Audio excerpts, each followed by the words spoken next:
Inaaral lang namin.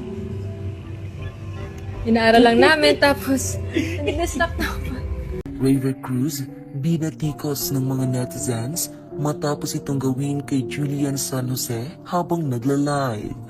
Inuulan ngayon ng mga negatibong komento ang singer, dancer at actor na si Raver Cruz matapos hindi magustuhan ng mga netizens ang naging behavior nito habang nasa live stream sila ng kanyang girlfriend na si Asia's Limitless star Julian San Jose.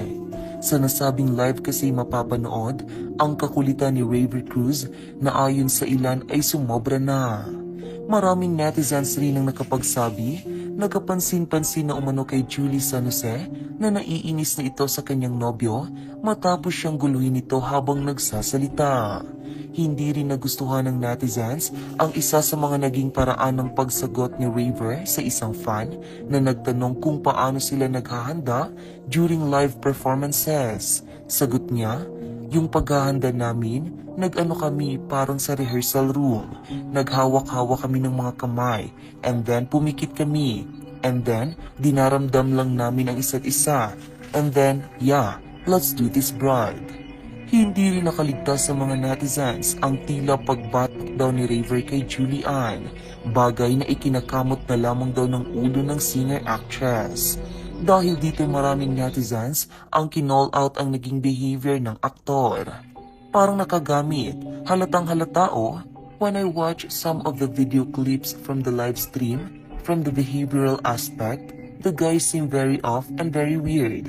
His gestures and yung pagtapik pa sa ulo ni Julie, ang cringy.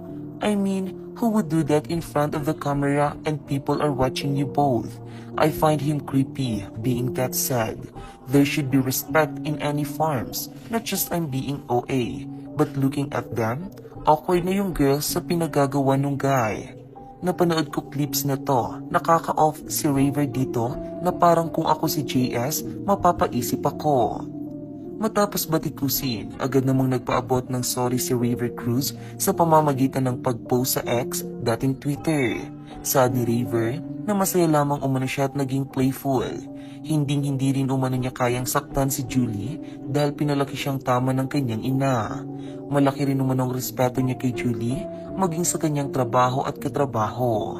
Sa mga na-offend sa kilos ko kanina sa live streaming namin, sorry, but I was just being myself.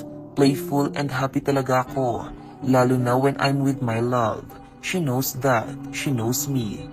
I don't usually speak up pero ibang usapan na ang accusations. Una, hindi ko kayang saktan si Julie. My mom raised me right.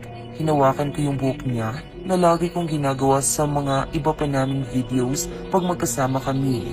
Pero kung iba po ang dating sa ibang tao, wala na po akong magagawa doon.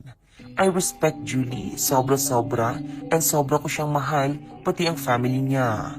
Pangalawa, may respeto ako sa trabaho ko at sa mga katrabaho ko. Hindi ako gagawa ng makakasira doon. At sana, matuto rin tayong rumespeto sa iba at maging malawak ang pag-iisip. Salamat po and good night.